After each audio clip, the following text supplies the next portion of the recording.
ವಾಸ್ತು ಸಮಸ್ಯೆಯ ನೆಪ ಹೇಳಿಕೊಂಡು ಕಳೆದ 6 ವರ್ಷಗಳಿಂದ ಗದಗ ಬೆಟಗೇರಿ ನಗರಸಭೆ ಆಯುಕ್ತರ ಅಧಿಕೃತ ನಿವಾಸ ಈಗ ಪಾಳು ಬಿದ್ದಿದೆ. ಪೌರಾಯುಕ್ತರ ನಿವಾಸದಲ್ಲಿ ಯಾರೂ ಇಲ್ಲ. ಕಾರಣ ಏನು ಅಂತಂದ್ರೆ ಅದು ವಾಸ್ತು ಸಮಸ್ಯೆ ಇದೆ ರೀ, ಅಲ್ಲಿ ಹೋದರೆ ಪೌರಾಯುಕ್ತರಿಗೆ ಸಮಸ್ಯೆ ಆಗುತ್ತೆ ಅಂತ.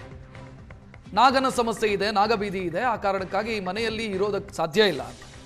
ಕಳೆದ 6 ವರ್ಷದಿಂದ ಹಿಂಗೆ ಇದೆ ಈ ಮನೆ.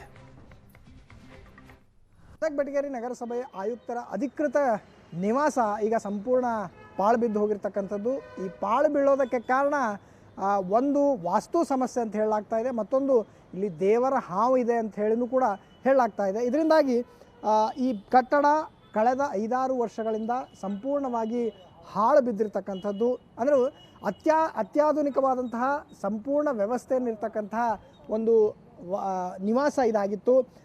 ಮನ್ಸೂರ್ ಅಲಿ ಅಂತ ಹೇಳಿ ಕಮಿಷನರ್, ಈ ಹಿಂದೆ ಕಮಿಷನರ್ ಇದ್ದಂಥವರು, ಅದಾದ ನಂತರ ಇಲ್ಲಿ ಯಾರೂ ವಾಸ ಇರಲಿಕ್ಕೆ ಮುಂದೆ ಬರ್ತಾ ಇಲ್ಲ. ಕಾರಣ ವಸತಿ ಪ್ರದೇಶದಲ್ಲಿ ಇದು ಇಲ್ಲ ಅನ್ನೋ ಕಾರಣವನ್ನು ಒಂದು ಹೇಳ್ತಾ ಇದ್ದಾರೆ. ಮತ್ತೊಂದು ಕಡೆ ಇಲ್ಲಿ ಹಾವಿನ ಕಾಟಗಳು ಕೂಡ ಇದೆ, ಅಂದರೆ ಹಾವಿನ ಸಂಚಾರ ಇದೆ, ಆ ದೇವರ ಹಾವು ಅಂತ ಹೇಳಿ ಕೂಡ ಹೇಳಲಾಗ್ತಾ ಇದೆ. ಮತ್ತೊಂದು ಕಡೆ ಈ ವಾಸ್ತು ಸಮಸ್ಯೆಯಿಂದಾಗಿ ಇಲ್ಲಿ ಯಾರೂ ಕೂಡ ನಿಲ್ತಾ ಇಲ್ಲ ಅನ್ನೋ ಮಾತುಗಳನ್ನು ಕೂಡ ಹೇಳಲಾಗ್ತಾ ಇದೆ. ತಾವೇನು ಗಮನಿಸ್ತಾ ಇದ್ದೀರಿ, ಅತ್ಯಾಧುನಿಕವಾದಂತಹ ವ್ಯವಸ್ಥೆಯನ್ನು, ಸೋಲಾರ್ ವ್ಯವಸ್ಥೆ ಇದೆ, ಅದರ ಜೊತೆಗೆ ನೀರಿನ ವ್ಯವಸ್ಥೆ ಇದೆ, AC ವ್ಯವಸ್ಥೆ ಕೂಡ ಇತ್ತು. ಒಳಗಡೆ ರೂಮ್ಗಳು ಕೂಡ ಅತ್ಯಾಧುನಿಕವಾದಂತಹ ವ್ಯವಸ್ಥೆಯನ್ನು ಕೂಡ ಹೊಂದಿದ್ರೂ ಕೂಡ ಇಲ್ಲಿ ಯಾವುದೇ ಕಮಿಷನರ್, ಅಂದರೆ 3-4 ಕಮಿಷನರ್ ಚೇಂಜ್ ಆದರೂ ಕೂಡ ಯಾರೊಬ್ಬರು ಇಲ್ಲಿ ಇರ್ತಾ ಇಲ್ಲ. ಈ ಕಟ್ಟಡ ಸಂಪೂರ್ಣವಾಗಿ ಹಾಳಾಗಿದೆ. ಈ ಬಗ್ಗೆ ಮಾತನಾಡಲಿಕ್ಕೆ ಸ್ಥಳೀಯರು ಕೂಡ ನಮ್ಮ ಜೊತೆಗಿದ್ದಾರೆ, ಅವ್ರು ಮಾತನಾಡಿಸ್ತಾ ಹೋಗ್ತಾನೆ. ಸರ್, ಎಷ್ಟು ವರ್ಷದಿಂದ ಇದು ಹಾಳು ಬಿದ್ದೈತಿ, ಆಮೇಲೆ ನೀವು ನೋಡ್ದಂಗೆ ಹೆಂಗೈತೆ ಸರ್ ಈ ಪರಿಸ್ಥಿತಿ?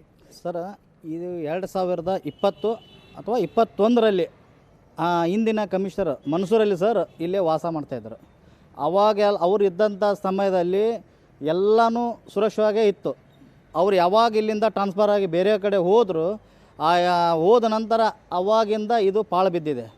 ಈ ಪಾಳು ಬೀಳೋಕ್ಕೆ ಕಾರಣ ಏನಂತಂದರೆ, ಈಗ ಅವರು ಹೋದ ನಂತರ ಏನು ಬಂದರೆ ಕಮಿಷನರು, ಅವರು ಕೂಡ ಇದ್ರ ಬಗ್ಗೆ ಕಾಳಜಿ ವಹಿಸಿ ಇದನ್ನು ಸ್ವಲ್ಪ ರಕ್ಷಣೆ ಮಾಡಿ ತಾವು ಅದನ್ನು ಇಲ್ಲಿ ವ್ಯವಸ್ಥೆ ಮಾಡೋಕ್ಕಿದ್ರೆ ಚಲೋ ಆಕಿತ್ತು. ಇವ್ರು ಏನು ಮಾಡ್ತಾರೆ ಗೊತ್ತೇನು ಸರ್?